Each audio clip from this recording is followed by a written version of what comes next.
예, 안녕하세요. 지난 시간까지 우리가 사도행전을 같이 공부했고요. 오늘은 제4복음서라고 불리우는 요한복음을 가지고 두 번에 걸쳐서 함께 공부하기를 원합니다. 여러분들, 요한복음을 우리 제4복음서라 하고 마태, 마가, 누가를 우리는 시납틱 가스포 해서 공간복음이라 그렇게 구분해서 부릅니다. 제가 한번 이런 질문을 드려보죠. 공간복음 세 개의 복음서하고 요한복음의 그 차이가 얼마큼 될 것 같아요? 예, 그 두 그룹 사이의 그 차이가 예를 들면 이야기 전체의 흐름, 그리고 안에 있는 내용, 문학적 구조, 신학적인 지향점 이러한 것들이 학자들마다 차이가 있겠습니다만은 그 두 그룹 사이의 그 차이점을 한 90%까지 생각합니다. 그만큼 많은 차이가 있다는 거죠. 그렇다면 공간복음이 지향하고 있는 그 관점, 그리고 요한복음이 구상하고 있는 그 관점의 차이는 뭘까요? 공간복음서는 예수님의 그 말씀과 그 행적, 그분의 그 액션, 이러한 것들을 역사적인 어떤 어프로치를 통해서 전개해 나가고 있다고 한다면, 요한복음은 예수님의 행적과 그 말씀을 신학적인 어프로치를 한다는 그 차이점이 있겠습니다. 여러분 아시는 것처럼 공간복음서가 기록 연대가 어떻게 됩니까? 마가가 가장 먼저 기록된 복음서라고 하죠. 70년 정도 기록된 걸로 봅니다. 주 70년. 그리고 마태하고 누가가 기록된 연대를 학자들마다 좀 편차가 있습니다. 앞쪽으로 당기는 분도 있고 또 뒤쪽으로 넘기는 분도 있는데 보통 8, 90년 그 어간에 기록된 걸로 봅니다. 그래서 사도행전은 90년, 95년 그 사이 기록된 걸로 보고요. 자, 이 사복음서 가운데 가장 늦게 기록된 복음서가 요한복음입니다. 요한복음의 기록 연대를 보통 90년부터 100년 사이 어간에 기록된 걸로 봅니다. 다른 복음서에 비해서 늦게 기록됐다는 거죠. 그렇지만 최종적으로 편집되고 기록된 연대가 그렇다는 이야기지. 그때부터 시작해가지고 90년 어간에 90년부터 100년 어간에 기록 시작해서 끝났다는 이야기는 아닙니다. 구전 단계, 입에서 입으로 전수되어지는 그 과정과 또 부분적으로 기록되어지고 또 단계적으로 편집되어져 가는 그 과정을 생각하면 상당히 오랜 시간 동안 요한복음은 그러한 그 과정을 거쳐가지고 최종적으로 완성된 것이 주 90년, 100년 그 사이라고 봅니다. 자, 그렇다면 그 기록 연대를 우리가 90년, 100년 사이에 잡는 것은 제가 하나하나 나중에 설명을 드리겠습니다만은, 여러분 아시다시피 이스라엘 역사 속에 70년대에 70년에 어떤 사건이 일어나게 됩니까? 66년부터 우리가 생각해 보자고요. 66년과 70년 사이에 중요한 사건이 일어나게 되죠. 그것은 제1차 유대 로마 전쟁이 일어나게 됩니다.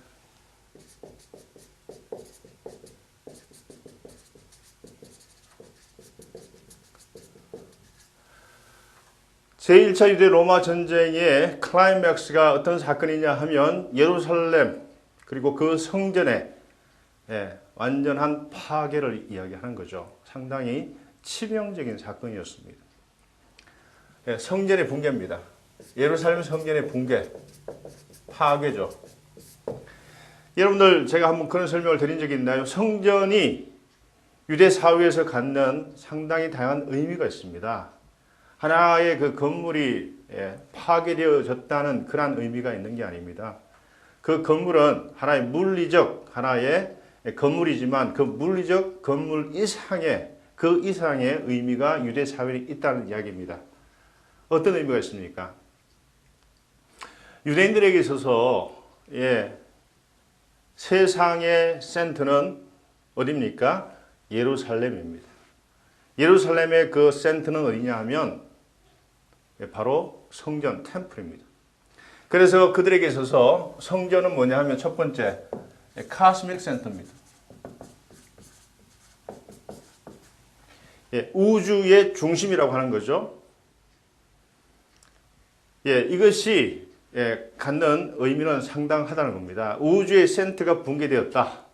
예, 그들에게 있어서 뭡니까? 정신적, 영적, 신앙적 하나의 공백 내지는 혼돈, 케이오스를 이야기합니다.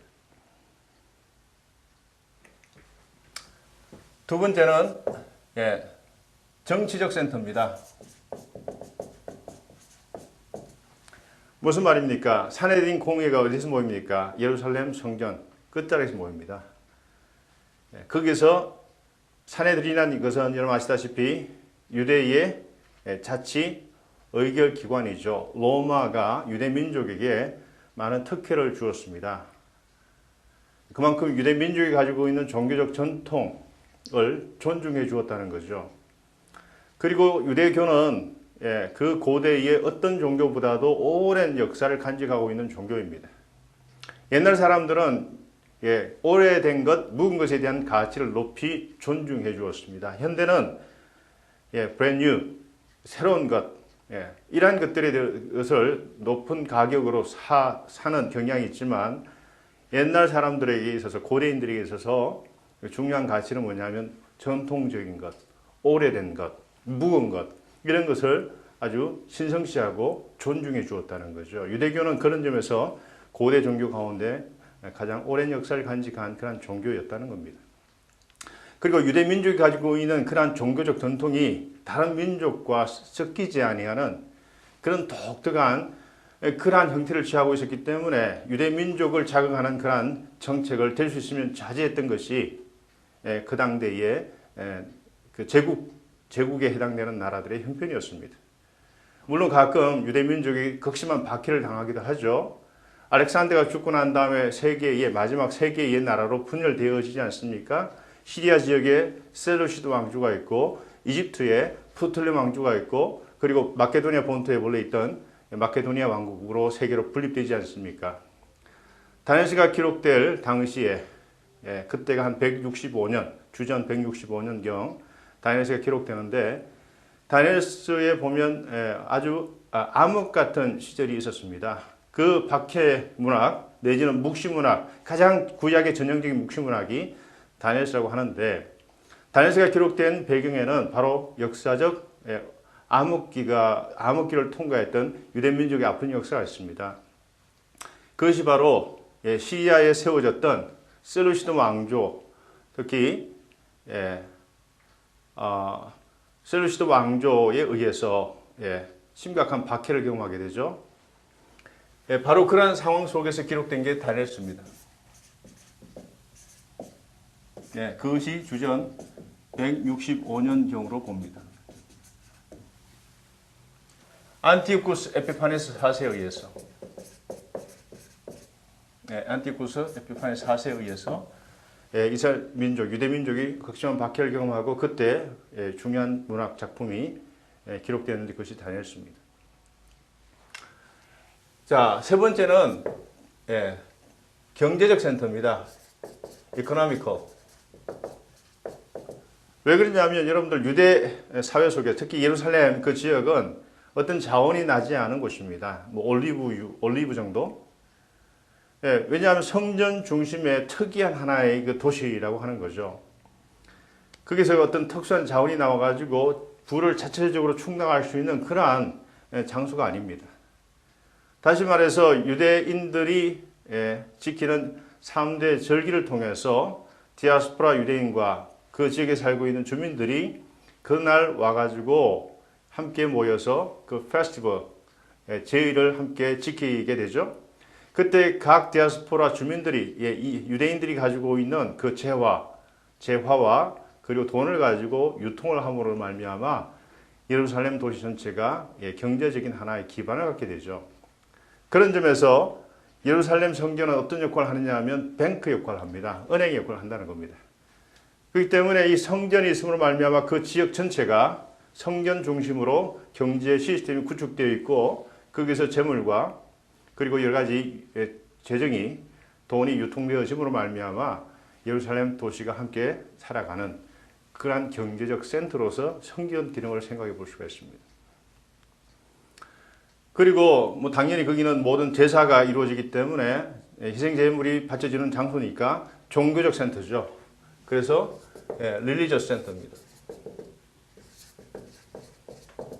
이것은 뭐 가장 우리가 기본적으로 알고 있는 내용이고요. 다섯 번째는 군사적 요충지입니다.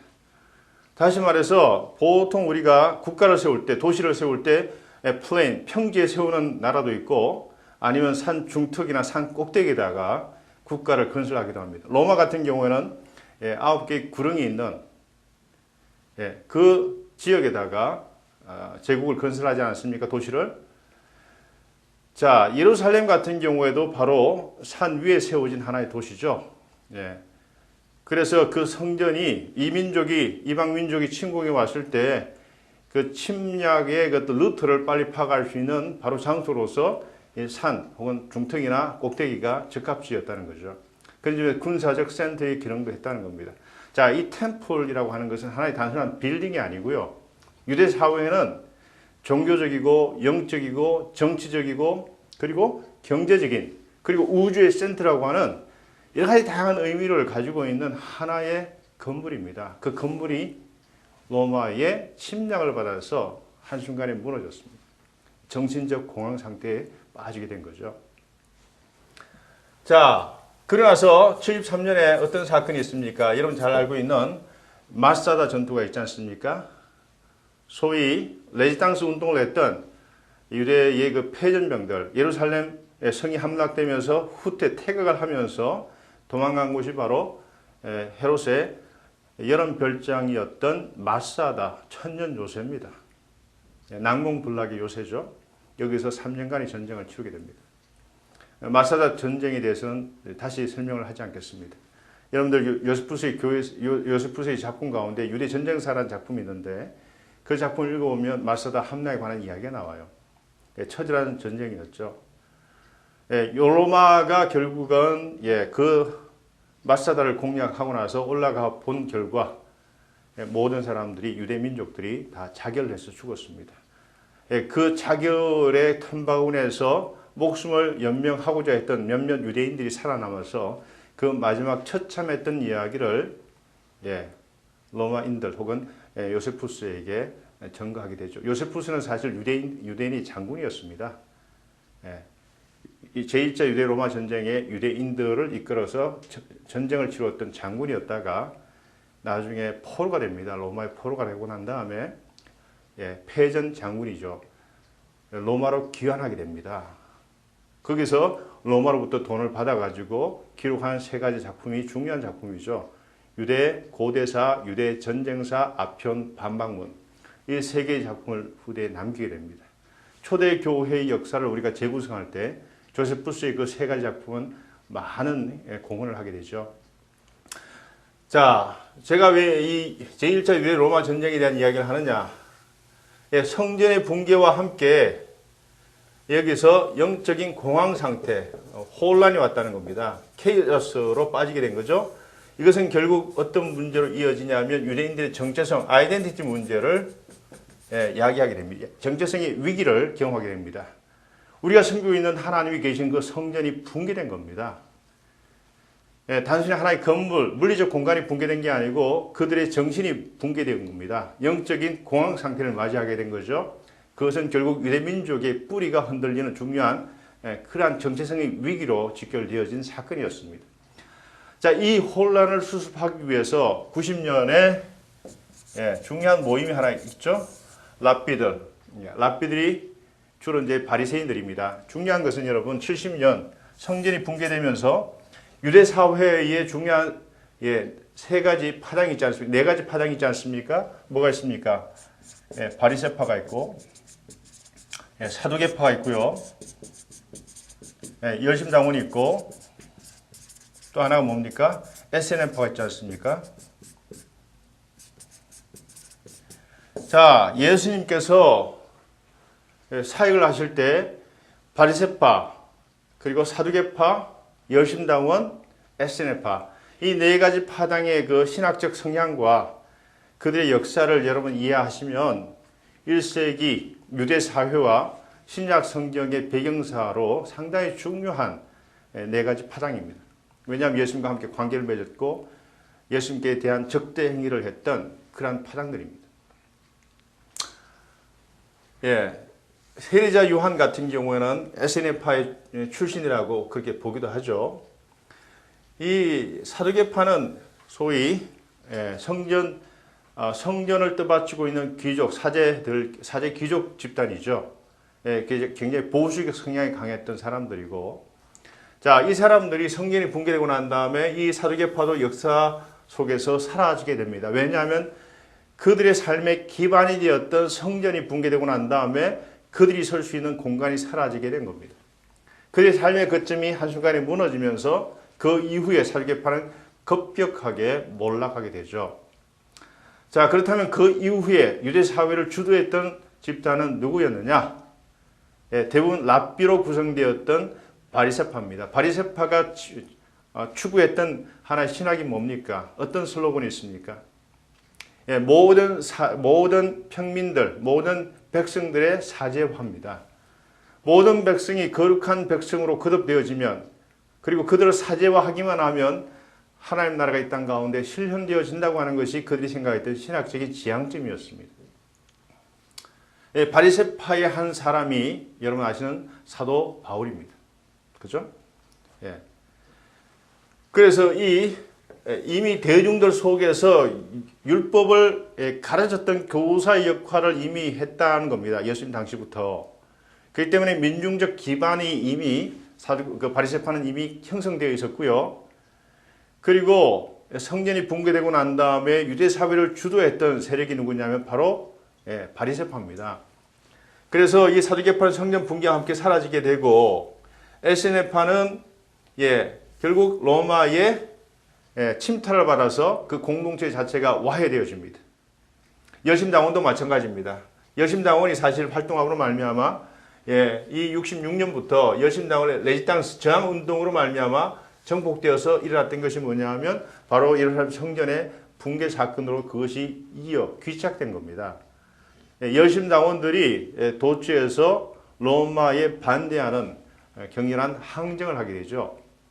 이것이 바로 제1차 유대-로마 전쟁의 도화선이 되었고, 그 결과가 뭐냐 하면 성전의 붕괴로 이어지게 된 사건이었다는 겁니다. 결국 그 1차 유대-로마 전쟁의 결과로 말미암아 소위 열심당원은 역사 속에 또 철퇴를 맞고 사라지게 되죠. 남아있는 유일한 파는 바로 바리새파였습니다. 랍비들로 구성되어 있는. 그렇게 해서 이 90년 바리새파 중심의 하나의 중요한 모임이 이루어지게 되죠. 그 곳이 어디냐면 얌니아입니다. 얌니아라고 하는 해변 작은 촌락에서 랍비들이 모여서 중요한 결정을 하게 되죠. 그것은 당연히 유대 사회의 그 정체적 문제를 어떻게 회복할까에 초점을 맞춘 그러한 회의였습니다. 자, 거기서 소위 예수님을 메시아라고 인정하는 크리스찬들을 유대 해당에서 축출하는 결정을 하게 되죠. 또 구전으로 내려왔던 율법을 이제는 기록하는 단계로 넘어갑니다. 그래서 나온 게 뭡니까? 바로 미시나라든지 그 이후에 이제 탈무드를 형성하는데 중요한 하나의 결정을 하게 됩니다. 그리고 성전이 붕괴되었기 때문에 유대 사회의 구심점 역할을 할 수 있는 하나의 센터가 필요했죠. 그 템플을 대신하는 것이 뭡니까? 그 이후에 이제 시나고그 회당이 유대 사회에 곳곳 세워져 가지고 마을 해관 역할을 하게 됩니다. 미팅 플레이스로서. 그렇게 해서 유대 사회의 기초가 흔들리는 것을 이제는 방지하고 유대 사회의 결속을 위해서 바로 일련의 조처를 하게 되는데, 그 중요한 결정을 한 것이 바로 이 90년 얌니아 회의라고 하는 거죠. 제가 90년 얌니아 회의에서 결정된 첫 번째 게 뭐라고 말씀드렸습니까? 소위 예수님을 그리스도 메시아로 인정하는 소위 유대인들을 회당에서 축출하는 그 결정을 하게 되었다 말씀드렸죠. 그것을 요한복음에서는 3번 언급합니다. 출교 혹은 출회라고 합니다. 영어로 쓰면 excommunication입니다. 이 단어가 3번 반복해서 나옵니다. 다른 신약 성경의 어떤 본문에도 나오지 않는 단어입니다. 출교 혹은 출회라는 단어가 3번 나옵니다. 요한복음에만. 왜 요한복음에 그 출교 출애라는 단어가 나올까요? 다시 말해서 얌리오에서 결정되었던 것이 직접적인 영향을 요한 공동체에 미쳤다는 겁니다. 다시 말해 예수님을 메시아로 인정하는 모든 크리스찬들을 그들의 삶의 거점이었던 회당으로부터 쫓아냈다는 겁니다. 엑스 커뮤니케이션은 사회로부터 추방했다는 이야기죠. 그죠? 자, 여러분들 이것이 어떤 의미가 있을까요? 출교 출애라는 의미는 뭡니까? 그들의 삶의 거점에서 뿌리째 뽑혀가지고 버려졌다는 거예요. 내쫓김을 당했다는 이야기입니다. 그것은 뭡니까? social death, 사회적 죽음을 경험했다는 겁니다. 엄청난 충격입니다. 다시 말해서 여러분들 우리가 하나의 클라이맥스를 한번 그려보면 유대 사회와 우리 크리스천티, 그 당시는 뭐 크리스천이라는 말이 없었습니다만은 그리스도인들 사이에 그 격렬한 하나의 그 갈등 관계가 서서히 정폭해가는 것을 볼 수가 있습니다. 마가 때 그리고 마태 누가 때 이 정점에 올라갔던 것이 요한입니다. 요한 그리고 마태 누가 이게 마가 이래 되겠죠. 그래서 이 클라이맥스에 정폭해가지고 결국은 그 공동체 유대 사회로부터 유대 공동체로부터 회당으로부터 축출당한 것이 90년 이후에 일어난 사건이라는 거죠. 바로 그 사건, 그 아픈 쓰라린 경험을 반영하고 있는 단어가 뭐냐면 출교 출회라고 하는 단어고 요한복음에만 그 단어가 나오는 이유는 요한 공동체는 유대 사회로부터 뿌리째 뽑혀서 내쫓김을 당한 그 쓰라린 아픈 경험을 간직한 공동체였다는 거죠. 그래서 요한복음을 자세히 읽어보시면 좀 섹트적 경향이 있습니다. 섹투리안적 경향이 있다는 거죠. 파당적 어떤 경향이 있다는 겁니다. 이원론적 경향이 바로 그런 이야기죠. 빛과 어둠이라든지 하나님의 자녀와 하나님의 자녀가 아닌 그 자들 사이의 그 구도라든지 이런 것들이 이미 1장부터 반영되어 있지 않습니까? 다시 말해서 마가 교회 혹은 마가 공동체, 누가 교회, 마태 교회 혹은 공동체가 이미 유대 회당 사회와 함께 하나의 갈등 관계를 경험했지만 분리는 아니었습니다. 세퍼레이션 이미 아직은 경험하지 않습니다만은 철두철미하게 그 아픈 경험을 경험한 공동체가 요한 공동체라고 하는 거죠. 그것이 바로 늦게 기록된 이유이기도 하고요. 바로 그 아픈 경험을 고스란히 복음서에 요한복음서에 기록해 놓고 있습니다. 그래서 여러분들 보시면 아시겠지만 70년부터 기록되었던 마가 뭐 전후라고 생각할 수 있고요. 8, 90년에 기록되었던 마태, 누가 그리고 90년 하고 100년 어간에 기록된 요한을 보시면 물론 그 구전 단계는 그 전부터 마가도 그렇고요. 그 전부터 이미 서서히 유포되어졌지만 그것이 하나의 책으로 두루마리 형태의 어떤 책으로 묶여진 것은 바로 그러한 단계를 거쳐서 기록되었다는 거죠. 첫 번째 복음서인 마가보다도 요한은 20년 이상 더 걸렸습니다. 기록된 단기를 따지면 그만큼 신학적인 리플렉션, 소위 신학적인 어떤 숙고, 생각들이 깊었다는 겁니다. 소위 발효가 더 잘 되었다는 거죠. 요한복음을 기록했던 저자 입장에서 본다면 마태나 누가나 마가 같은 경우는 히스토리컬 어프로치, 역사적 이미 접근을 했기 때문에 또 다른 역사적 접근을 한 또 다른 작품, 다른 작품의 어떤 복음서가 필요할 수가 없다. 오히려 그렇게 쓰는 것보다는 그 사건이 가지고 있는 신학적 의미를 숙성시켜서 반류해서 숙성시켜서 하나의 작품으로 기록해 보자고 하는 그런 인텐션, 의도를 간직할 수가 있다는 거예요. 역사적 어프로치라는 또 다른 작품을 기록하는 보다는 그 사건, 예수님의 말씀의 의미, 그 예수께서 행하셨던 그 사건의 그 의미를 신학적으로 리플렉션, 숙고해가지고 거기서 어떤 의미를 캐치해가지고 그것을 전달하려고 하는 그런 신학적 의도가 있었다는 겁니다. 그런 점에서 마태, 마가, 누가하고는 입장이, 어프로치가 이미 다른 겁니다. 자, 그렇다면 공간복음과 요한복음을 비교해서 봤을 때 어떤 디퍼런스, 차이점이 있을까요? 그 차이점을 먼저 우리가 보시면 그 두 복음서의 그 성격을 알 수가 있습니다. 여러분들 아마 화면이 여기 자료 화면이 나갈 것 같은데요. 저를 한번 화면을 보시면서 한번 제 이야기를 한번 들어보시길 바랍니다. 공간복음에는 없지만 요한복음에 있는 자료를 한번 쭉 그 리스트를 한번 뽑아보죠. 여러분들 요한복음을 읽을 때 가장 중요한 키, 이 요한복음을 풀어내는 요한복음을 해석하기 위해서 우리가 사용할 수 있는 그 열쇠가 같은 것이 어디에 있냐면 프롤로그입니다. 프롤로그. 서문이죠. 그것이 1장 1절로 18절이에요. 1장 1절로 18절을 자세히 분석해서 그 의미를 여러분들이 잘 캐치하시면 무엇을 할 수 있냐면 요한복음 전체를 이해하는 일종의 도면을 얻게 된 것 같습니다. 그만큼 중요합니다. 소위 우리가 이야기하는 로고스 힘, 로고스 찬송시라 그러죠.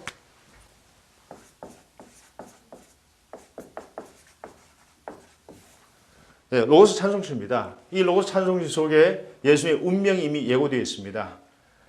참빛으로 세상에 왔는데 세상이 그분을 영접지 아니하였다.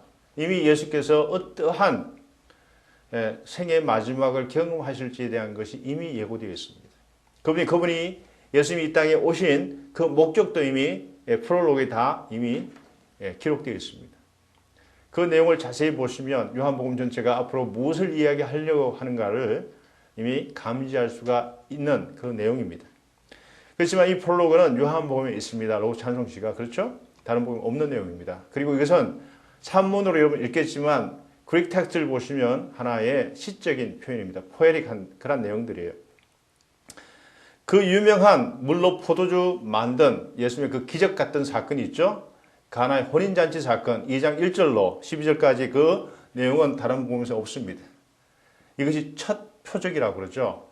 나중에 저와 같이 공부하시겠지만 기적 혹은 이적이라고 하는 단어 미러클 그죠? 이것을 헬라어로 쓰면 듀나미스입니다. 듀나미스.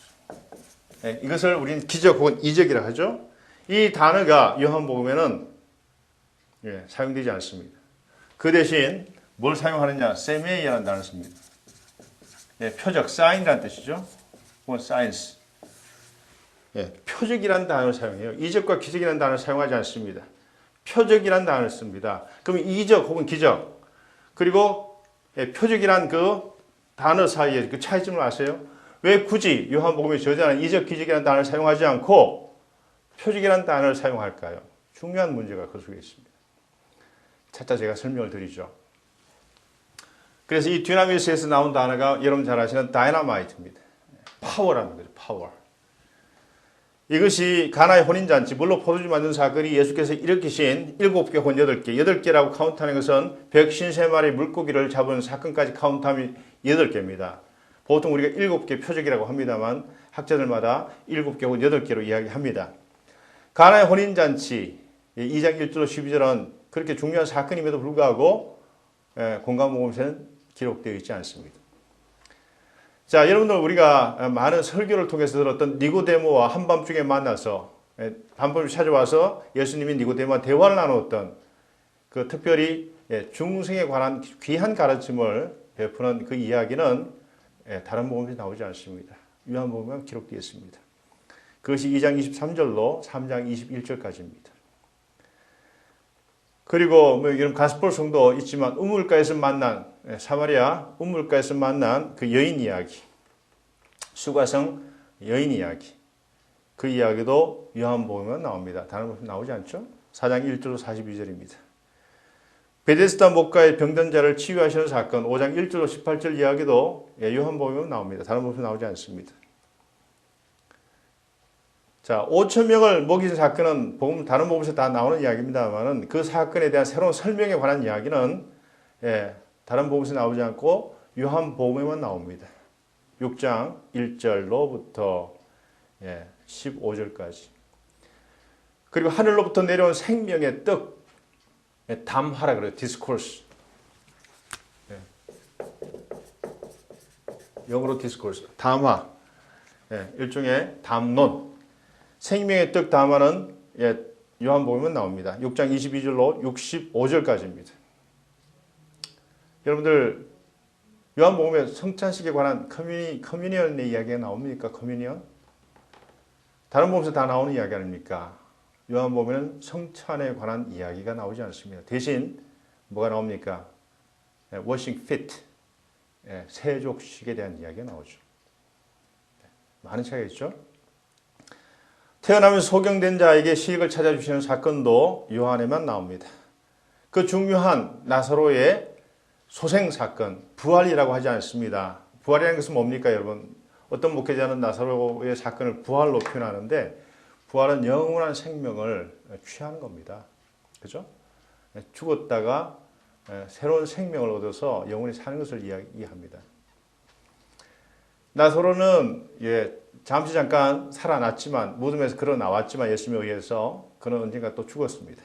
그런 점에서 부활이란 말 용어보다는 소생이라고 표현하는 것이 낫겠죠. 다만 나사로의 그 소생 사건은 앞으로 설명을 드리겠습니다만 예수님의 부활을 비춰주는, 미리 보여주는 예시적 사건으로서, 또 그것이 표적이잖아요. 예시적 사건으로서 요한복음이 기록된 겁니다. 그런데 그 중요한 사건이 요한복음에만 기록되어 있습니다.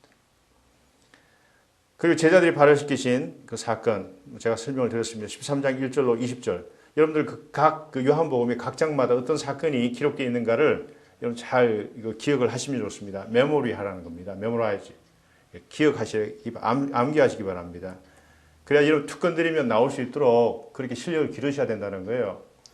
책을 보고 이야기하지 마시고 이것이 머릿속에 또 마음속에 기록되어 가지고 누구에게나 외칠 수 있을 만큼의 실력을 갖추시길 바랍니다.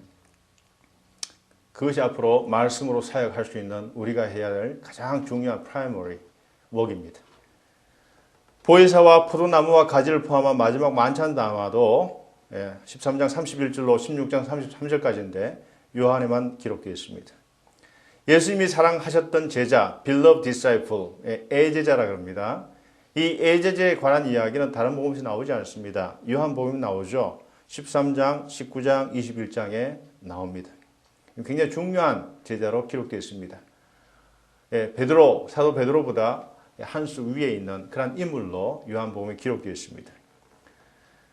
대제사장으로 드리는 예수님의 기도, 17장 1절로 26절까지 기록되어 있는데 이 내용도 요한복음에 나옵니다. 십자가 처형의 새로운 설명에 관한 것도 19장에 나와 있죠. 자, 그 다음 그 입장을 좀 반대로 해가지고요. 공관복음에는 없는, 계속 이어나가죠. 공관복음이 없지만 요한복음에 있는 자료들을 몇 가지 더 설명을 드립니다. 부활하신 후에 막달라 마리아에게만 예수께서 나타나신 사건, 20장 11절로 18절까지. 부활하신 후에 그 소위 의심 많은 다우링 토마스라고 이제 우리 닉네임이 있습니다. 의심하는 도마. 도마에게 나타나신 사건도 요한에만 나오죠. 20장 24절로 29절. 부활하신 이후에 갈릴리 바다에 나타나신 사건 21장 1절로 25절까지도 요한에만 나옵니다. 자, 이런 거 보셨죠?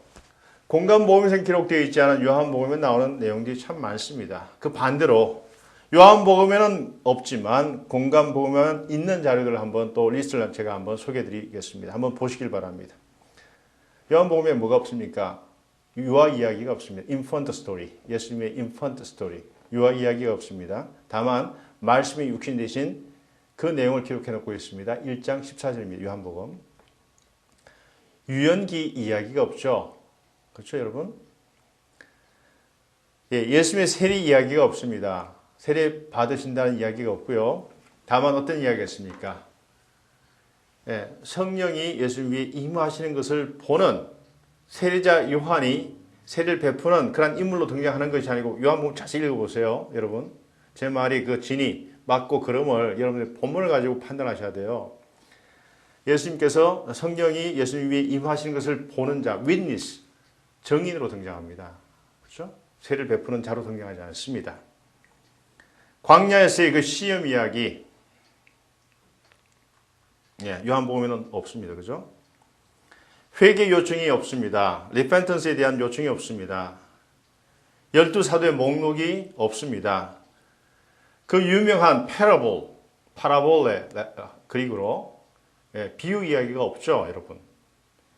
귀신 축출 이야기, 마가복음의 주요한 이야기였던 귀신 축출 이야기, 엑소시즘이 요한에는 나오지 않습니다. 병화나 산상 사건이 없습니다. 패션 스토리, 순환 예고가 없습니다. 마지막 만찬 시 성찬 제정에 대한 언급이 없습니다. 예수님의 재림에 대한 예고가 거의 없습니다. 제가 지금 설명드렸던 그 내용들을 여러분이 직접 확인해 보시기 바랍니다. 제가 지금 하나하나 리스트를 쭉 읽어 나가면서 다 설명을 하나씩 했는데요. 간략하게. 앞으로 이제 그 내용을 좀 더 깊이 있게 심도 있게 설명을 하겠습니다만은 여러분들이 눈으로 직접 읽고 확인하셔야 돼요. 제가 지금 전했던 것이 진짜인가를 본문을 가지고 여러분들이 검증을 하셔야 됩니다.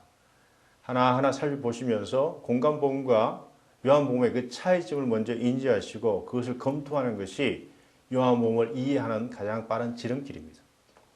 여러분들이 독학을 하시길 바랍니다. 직접 텍스트를 가지고 공부하시라는 겁니다. 대부분 많은 분들이 그 신학을 성서 신학을 공부하다 보면 레퍼런스 북을 많이 참조하게 되죠. 참고서를 많이 하는데 일단 여러분들이 부족하더라도 성경을 여러 번 읽으시길 바랍니다. 어떤 분은 답답하니까 주석서를 먼저 펼치는 경향이 있는데 제발 그렇게 하지 마십시오.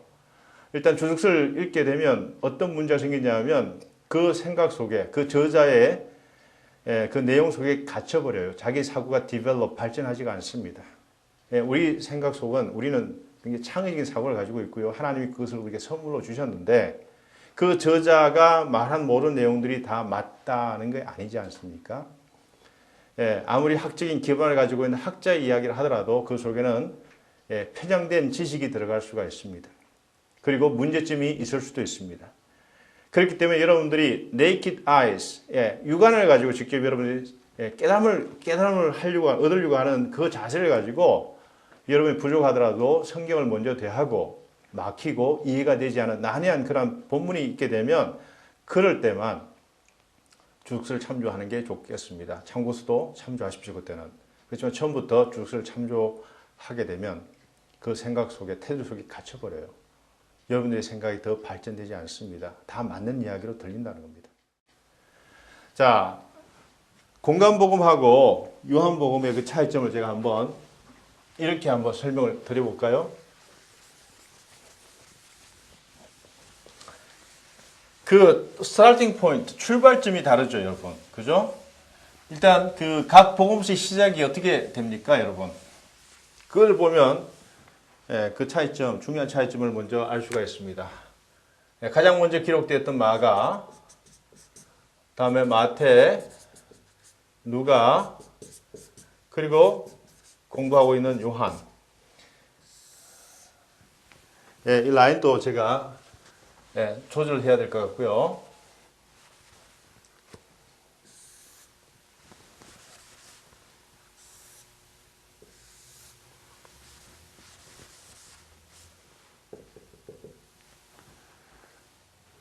제가 왜 이 라인을 이렇게 그린지 아시겠습니까? 자, 마가복음의 스타팅 포인트가 이야기의 시작점이 어디입니까? 예수님의 탄생 이야기입니까? 아니죠. 예수님의 공생애부터 시작됩니다.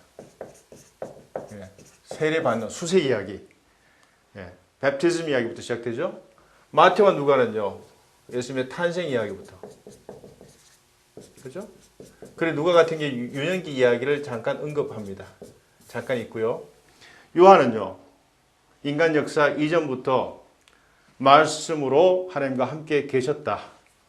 그것을 우리는 로고스라고 합니다.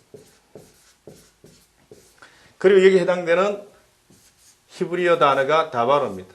다바르. 자, 로고스하고 다바르. 다바르를 본래 히브리어 성경을 그릭으로 번역한 것이 우리의 70인역 셉타진트라 그러잖아요. 이 로고스란 단어는 상당히 뭐라 그럴까 정적, 스태틱한 정적 개념이에요. 다바르는 뭡니까? 말인적 액션입니다. 말씀과 동시에 역사가 펼쳐집니다. 사건이 전개되어집니다. 말은 뭡니까? 단순히 말로 끝나지 않는다는 거죠. 말인적 사건 액션입니다. 이벤트가 되는 거예요. 이것이 이제 히브리어 단어의 다바르가 가지고 있는 중요한 의미예요. 빛이 있으라, 빛이 생겨났습니다. 그것이 어떤 역동적인 차원으로 좀 다 가지고 있으면 좋겠지만 한 단어가 어떤 다른 언어로 그 번역하는 과정에서 많은 의미를 또 유실할 수가 있거든요. 최대한 잘된 번역은 뭡니까? A라는 언어와 B라는 언어가 소위 우리가 이야기할 때 최대한 이것이 겹쳐지게 되면 이것을 우리는 잘된 번역이라 하지 않습니까? 어떤 언어는 번역하다 보면 겹치는 부분이 굉장히 좁아질 수가 있으면 그것은 잘된 번역이 아닙니다. 그래서 있으면 이 공통되는 공통 분모가 많은 번역일수록 잘된 번역이라 하지 않습니까? 근데 이 다바라라는 히브리어 단어를 그나마 담을 수 있는 컨테이너 역할을 할 수 있는 단어가 그리스에서는 로고스입니다. 그렇지만 로고스의 그 의미는 추론, 이성, 논리, 계산, 그리고 이제 말씀이라는 의미도 있습니다만은 다양한 의미가 있습니다만은 이게 정적인 개념입니다. 다이내믹한 의미가 좀 약해져 있다는 거죠. 이 말씀으로 하나님과 계셨다. 그리고 창조하실 때 하나님께서 말씀을 통해 창조하셨다. 여러분 아시다시피 하나님께서 말씀으로 창조하셨다. 근데 그 말씀이 뭐냐? 그리고는 로고스인데 이 로고스가 누구냐? 예수 그리스도와 이런 하나의 신학적인 하나의 추론이 가능하게 되죠. 그래서 여러분 잠언서 6장에 보시면 세상을 창조하는 게 누굽니까? 소피아, 호크마라고 합니다. 호크마. 지혜가 창조하셨다. 그것은 여성 명사죠.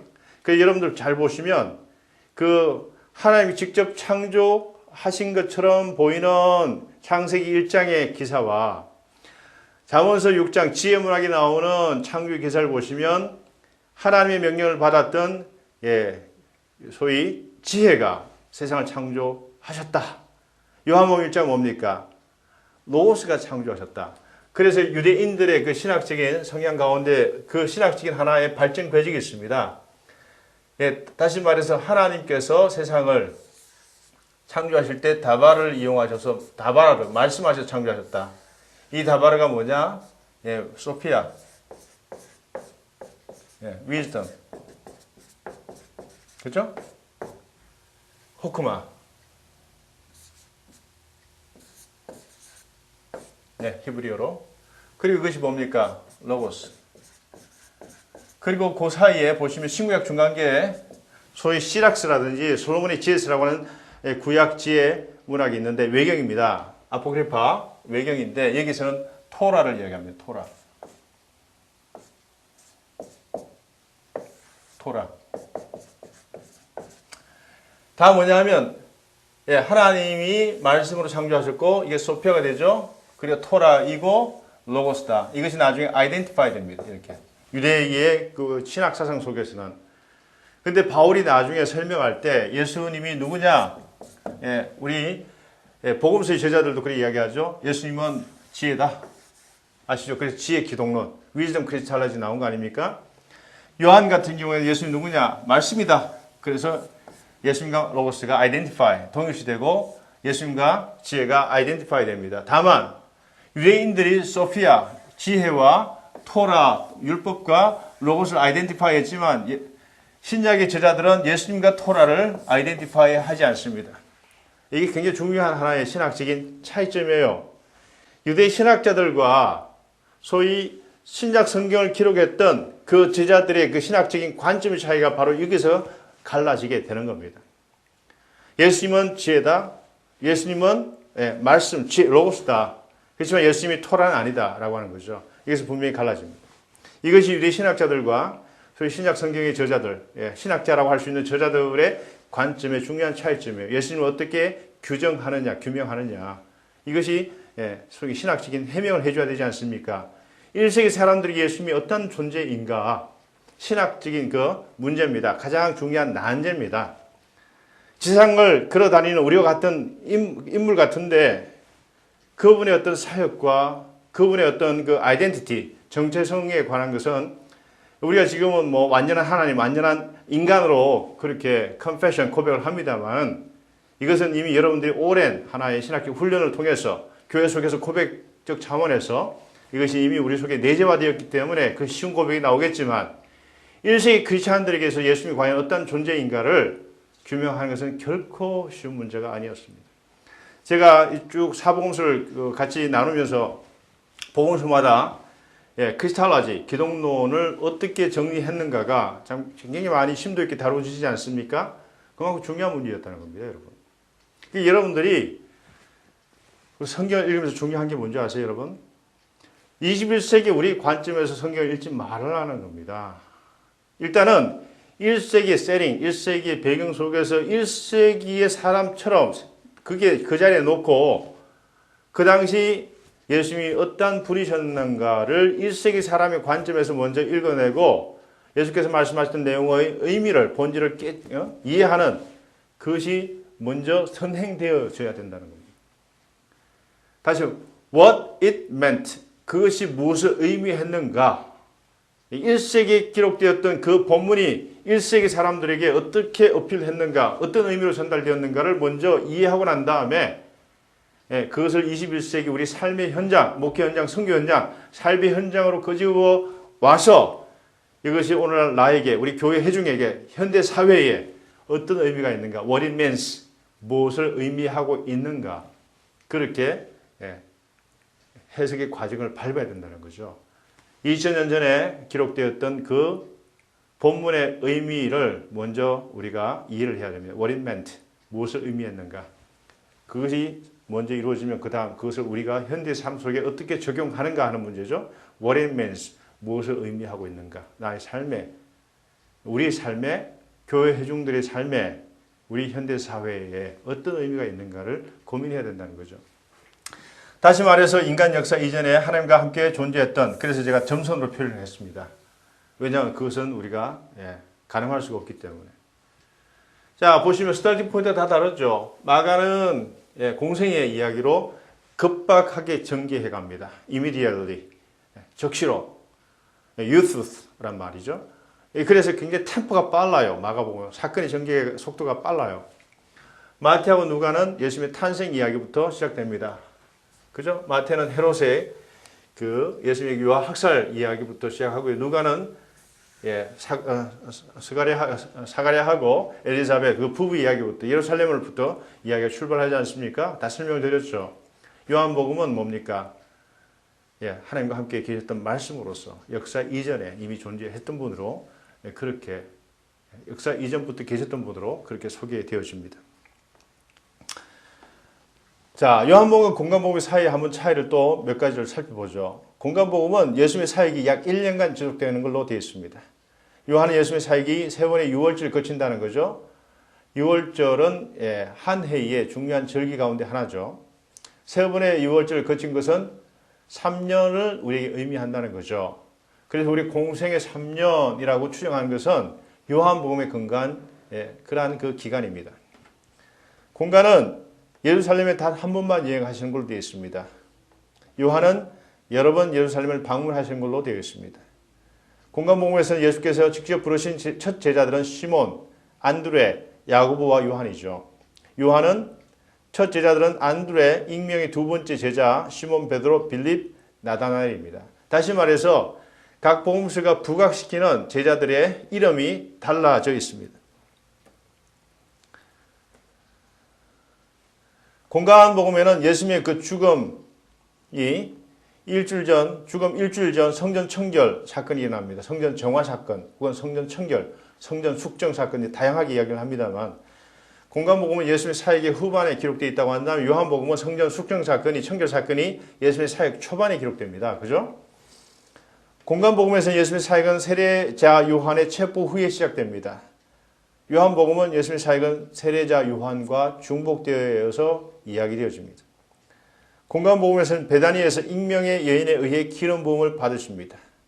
요한복음은 베다니에서 나사로의 누인 마리아에 의해 기름 부음 받으시고, 그리고 가룟 유다가 그 사건을, 기름 부으시는 사건을 소비한다라고 비난하는 사건이 기록되어 있죠. 공간복음은 마지막 만찬은 유월절 음식이었습니다. 그리고 예수께서는 유월절 그 당일 십자가형을 당하신 걸로 되어 있습니다. 요한은 마지막 만찬은 유월절 이전에 있습니다. 그리고 예수님은 유월절 이전 예비일에 처형을 당하신 걸로 기록되어 있습니다. 공간복음은 많은 기적들에 비해 약간의 긴 담화가 기록되어 있는 반면에 요한은 약간의 표적만 있지만 몇몇 긴 독백과 대화가 이루어집니다. 공간복음은 예수님의 적대자들은 사두개인, 헤롯 당원 등등으로 되어 있습니다만 요한복음은 각계의 그룹으로 이야기하지 않습니다. 유대인들로 표현되어 있습니다. 다시 한번 통칭적 표현입니다.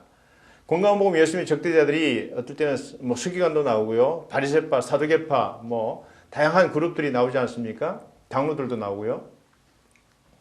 그런데 요한복음은 이러한 그 그룹별로 예수님의 적대자를 묘사하지 않고 Jews, 유대인들이라고 하는 통칭적 표현, 집합 명사로 그렇게 예수님의 그 enemy를 표현해 놓고 있습니다. 공간복음은 여러분 아시다시피 너희 이웃을 사랑하라, 원수를 사랑하라. 요한복음은 그런 내용이 나오지 않습니다. 서로 사랑하라. 너희가 서로 사랑하면 세상에 너희가 내 제자인 줄 알리라 하는 새 계명을 하러 가시지 않습니까? 그래서 제가 앞에 설명드렸습니다. 왜 그 계명이 달라졌을까? 요한복음은 아주 다채로운 공동체입니다. 여러분 요한 1세에 가면 어떤 내용이 나옵니까? 소위 영지주의적 경향이 있는 한 그룹이 그 요한 공동체 교회에서 뛰쳐나가게 되죠. 요한 1세의 저자는 그들을 적그리스도에 속한 그룹이라고 이야기를 합니다. 왜냐하면 예수의 육체성을 인정하지 아니하는 소위 영지적 경향을 띠고 있는 그러한 공동체 구성원들이 요한복음을 기록할 당시에는 한 솥밥을 먹던 공동체 구성원이었다는 겁니다. 우리에 들지 아니한 다른 양 그룹이 있고요. 사도계일의 공동체와 비사도계일의 공동체가 있습니다. 그런 점에서 그리고 거기에 사마리아 공동체도 포함되어 있고요. 다양한 집단들이 한 울타리 안에서 함께 거주하는 소위 모자익 공동체. 모자익 아시죠 여러분? 모자익 공동체라 저는 그렇게 표현합니다. 그렇기 때문에 신학이 왜 컬러풀할까요? 다시 말해서 그들의 공동체 구성원들이 성향이 다양한 겁니다. 다양한 그룹들이 함께 섞여가지고 믹스된 그룹으로 같이 그렇게 한 공동체를 이루다 보니까 신학적인 성향도 아주 컬러풀합니다. 그렇기 때문에 신학도 굉장히 다양하다는 겁니다. 요한복음이 공간복음에 비해서 신학적인 그런 그 리플렉션, 숙고라든지 사상적인 어떤 그런 그 반경이 넓은 이유가 바로 거기에 있습니다. 그만큼 어떻게 생각하면 그들의 어떤 결속력이 약해질 수도 있는 거죠. 그렇기 때문에 원수 이웃 사랑이라고 하는 그런 계명의 그 어떤 것을 이야기하는 것보다는 공동체 인너서클에 있는 사람끼리의 그 사랑이 어떻게 생각하면 더 절박했는지도 모르겠습니다. 소위 부서지기 쉬운 공동체일 수도 있다는 거죠. 그죠? 이미 회당에 축출되었던 아픈 기억도 있죠.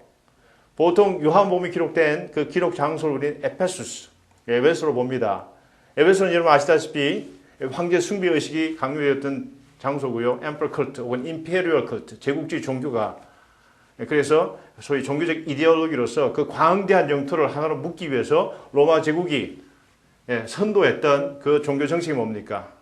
소위 황제를 죽은 황제든 살아있는 황제든 소위 숭배 의식을 통해서 하나로 묶고자 하는 그러한 그 종교 정책을 펼치지 않습니까? 그게 강하게 저항했던 집단이 처음에는 유대인들과 유대 교도들과 우리 크리스찬들이었습니다. 나중에 크리스찬들이 많은 그 박해를 경험하게 됩니다. 나중에 또 설명을 드리겠습니다만은 왜 유대인들은 박해를 받지 않느냐 나중에 기회가 되면 설명을 드리겠습니다. 그런 바로 그러한 인너서클 공동체 안의 문제와 공동체 바깥의 여러 가지 핍박과 박해를 경험하고 있는 공동체다 보니까 어떻게 생각하면 그 결속력이 약해질 수도 있겠죠. 그래서 서로 사랑이라는 그 계명이 더 중요했습니다. 공간복음은 베드로가 사도들 가운데 첫 번째이며 탁월한 제자들로 묘사됩니다. 요한은 베다니 마르다, 막달라 마리아, 그리고 사랑받는 제자가 제자로서 가장 탁월하게 묘사되어집니다. 공간복음은 미래의 임박한 종말을 이야기하죠. 요한복음은 future eschatology 혹은 futuristic eschatology에서 미래적 종말도 이야기합니다만 그 강조점은 뭡니까? 실현된 종말론, realized eschatology라고 그러죠.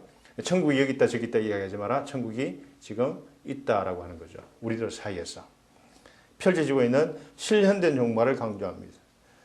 공간복음이 주된 초점, 메시지 주된 초점 뭡니까? 하나님의 나라, 하나님의 왕국, 천국에 대한 것이 중요했다고 한다면 요한복음의 중요한 메시지가 뭡니까? 조에라고 하는 단어. Eternal life, 영생에 대한 것이 중요한 메시지입니다. 그것이 또 요한복음에 기록된 중요한 목적 가운데 하나고요. 자, 요한복음은 그 요한복음을 기록했던 목적을 밝혀놓고 있습니다. 누가복음과 사도행전을 기록했던 목적을 누가복음 1장에 밝혀놓고 있지 않습니까? 자, 요한복음이 기록한 목적이 뭡니까? 요한복음을 기록한 목적이 뭐라고 저자는 밝히고 있습니까? 이것이 바로 요한복음 전체를 이해하는 가장 중요한 핵심 사항입니다.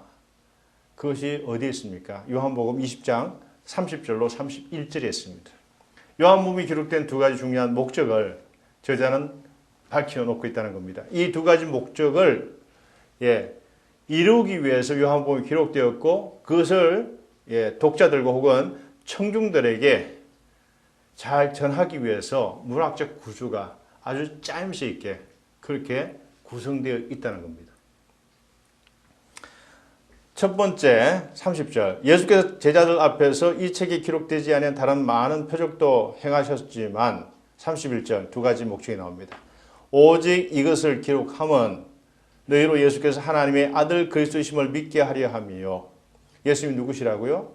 하나님의 아들 그리스도이심을 믿게 하는 것. 이것이 첫 번째 기록 목적입니다. 두 번째 기록 목적 또 너희로 믿고 그 이름을 힘입어 생명을 얻게 하려 함이니라. 그 이름을 힘입어 생명을 얻게 하려 함이라. 예수님이 하나님의 아들 그리스도이심을 믿게 하는 것, 또 그것을 기반으로 해가지고 그 이름을 힘입어 생명, 영원한 생명, 영생을 얻게 하려 합니다. 그래서 제가 말씀드린 것처럼 공간복음은 천국 혹은 하나님의 나라를 강조한다고 한다면 요한복음의 기록 목적에 선포되고 있는 것처럼 영원한 생명, 영생에 대한 겁니다. 근데 그 영생이 누구와 연결되어 있다는 겁니까? 예수님과 연결되어 있다는 겁니다. 그래서 예수님이 누구인가를 아는 것이 중요합니다. 요한복음에는 안다, 본다, 깨닫는다, 믿는다, 인식론적 그런 단어가 상당히 풍성하게 나와요. 우리가 단순히 어떤 사물을 알고 하는 게 아니고요. 그게 뭡니까? 관계적 차원, 레이셔널한 어떤 그런 단어들이 많이 나온다는 거예요. 안다는 것, 본다는 것, 깨닫는다는 것, 믿는다는 것, 다 뭡니까? 관계적 차원의 단어 아닙니까? 다시 말해 예수님과의 그 관계의 그 중요성을 알고 나란 존재가 나의 삶의 방향이 그분과 어떤 관계를 맺고 있느냐 그것이 분명히 인지되어지면 그 다음 우리에게 주어진 엄청난 선물은 Eternal Life, 영원한 생명이라고 말씀합니다. 그렇기 때문에 요한복음의 저자는 이 첫 번째 목적이 먼저 해결돼야 될 신학적인 과제였습니다. 그것을 해결하기 위해서 어떻게 할까요? 오늘 잠깐 제가 암시만 하고 두 번째 시간에 제가 자세하게 설명을 드리겠습니다. 첫 번째 목적, 예수님이 어떠한 분인가를 깨닫게 하기 위해서 요한은 세 가지 것을 풀어냅니다. 요한복음에서. 그래서 여러분들이 이 세 가지를 잘 이해하시면 요한복음 전체를 해석할 수 있는 좋은 하나의 단서를 여러분들이 이제 제공받게 된 거죠. 첫 번째, 이것만 설명하고 끝내겠습니다. 등장인물입니다.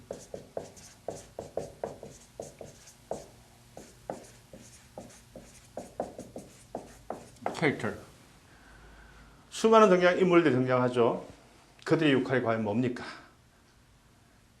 그들의 어떤 것을 드러내기 위함입니까? 아니면 그들이 무대 위를 등장했다가 어떤 역할을 하고 무대에 사라집니까? 이것을 아는 것이 중요합니다. 요한복음에서. 두 번째.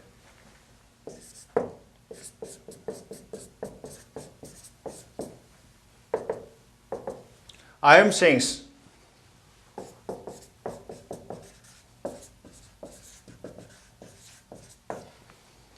나는 뭐뭐시다. 나는 참빛이다. 나는 부활이요 생명이다. 나는 길이요 진리요 생명이다. 나는 하늘부터 내려온 산떡이다. 생명의 떡이다. 나는 양의 문이다. 나는 선한 목자다. 다른 복음에서 나옵니까? 그런 내용이? 자, 요한복음에 왜 I am이라고 하는 단어가 예수님을 설명하는 중요한 표현일까요? 누가 I am이라고 이야기할까요? 어떤 다른 분이 여러분 누구십니까? 라고 물었는데 여러분이 만약 I am 하면 어떻게 되는 거예요? 대화가 됩니까? 안 됩니까? 아, 이 사람 돌았구나. 그렇게 하겠죠? 네, I am이라고 나는 나다 라고 설명할 수 있는 사람은 누굽니까? 구약에 하나님의 중요한 holy name 가운데 하나가 뭡니까? 야훼, 야훼, 여호와. 그 뜻이 뭡니까? 영어로 하면 I am who I am, I am that I am. 나는 나다. 나는 스스로 존재하는 자다. 중국식 번역을 한다면 자존자. 스스로 존재하는 분. 모든 피조물의 근원이 되시는 분. 그런 뜻 아닙니까? 그렇게 설명하실 수 있는 분은 누굽니까? Divine being, 신적인 존재만 그렇게 선포할 수가 있다는 겁니다. 예수님이 어떤 분이심을 선포하는 겁니까? 하나님의 아들이고 때로는 하나님께서 일하시니 나도 일하신다. 하나님과 나는 하나이다. 상당히 하이 크리스탈라지 고기독론적 입장을 취합니다. 요한복음은 하나님과 동등한 분으로서 이야기되어진다는 거죠. 세 번째는 뭡니까? 표적입니다. 표적. 제가 설명드렸던 표적 세메야. 표적. 이적 기적에는 단어 나오지 않는다 그랬죠. 표적은 뭡니까? 소위 가리키는 것. 많은 분들이 기적적인 사건이 나면 뭐에 몰두하게 됩니까? 그 기적 자체 그냥 막 몰두하는 거예요. 요한복음은 거기에 머물러라고 이야기하지 않습니다. 그 기적을 행하신 분이 과연 누구냐? 사실은 그 기적, 그것이 가리키는 것, 그것을 보라는 겁니다. 그게 뭡니까? 표적이라고 하는 거예요. 기적, 이적이라는 단어 대신 표적이라는 단어를 사용한 이유를 아시겠어요? 기적, 이적, 얼마나 많은 기적을 일으켰냐고요. 예수님이 살아생전에. 많은 사람들이, 군중들이 그 기적을 보았습니다만 그분의 진정한 제자가 되었습니까? 안 됐습니까? 예수님이 어떤 분인가를 아는데 하나의 실증각 자료로서의 어떤 그 기적, 이적을 경험하게 됩니다만 또 그것을 통해서 예수님을 만날 수 있는 하나의 동기부여를 합니다만 그 기적 사건을 체험했다고 해서 예수님께서 걸어가시는 그 길의 성격과 그분이 참다운 제자가 되는 그까지 연결되는 것은 아니다라고 하는 거죠. 다시 말해서 한 단계 더 나가자 하는 겁니다. 기적, 어떤 이적이 중요한데 거기에 매몰되어서 그 기적을 행하신 분이 어떤 분인가를 만약 모른다고 한다면 그것 또한 문제다라고 하는 거죠. 그래서 요한복음의 저자는 기적, 이적이라는 단어 대신 세메이아, 세메이온, 단수, 세메이아 복수, 사인, 사이언스, 표적이라는 단어를 사용한 이유가 바로 거기 있습니다. 자, 이 세 가지 등장인물과 I am sayings와 이 표적이라는 단어를 잘 분석해 보시면 요한복음이 등장하는 여러 가지 많은 이야기 있죠. 그럼 요한복음이 무엇을 이야기하려고 하는가? 요한복음 전체 문학적 구조가 눈에 들어와요. 그러면 그것이 어디에 초점이 맞춰지냐면 요한복음 20장 30절 31절 예수님이 어떤 분인가? 하나님의 아들 예수 그리스도. 그죠? 하나님의 아들이심을 믿게 하는 것, 그리스도이심을 믿게 하는 것, 그로 말미암아 영원한 생명을 얻게 하는 것, 이 두 가지 목적을 위해서 이 세 가지 중요한 테마를 가지고 요한복음 전체가 촘촘하게 신학적인 숙고를 거쳐서 연결되어 있다는 거죠. 네트워크가 되어 있습니다. 굉장히 중요한 내용을 여러분께 가르쳐 드린 거예요. 요한복음이 상당히 어렵다고 많이들 이야기하죠. 그렇지만 이 세 가지를 붙잡고 만약 여러분들이 요한복음을 이해하려고 하면 전체적인 얼개, 스트럭처가 이미 한눈에 쫙 보이게 됩니다. 자, 이 내용을 가지고 다음 우리 세션에 여러분 만나 뵙겠습니다. 수고하셨습니다.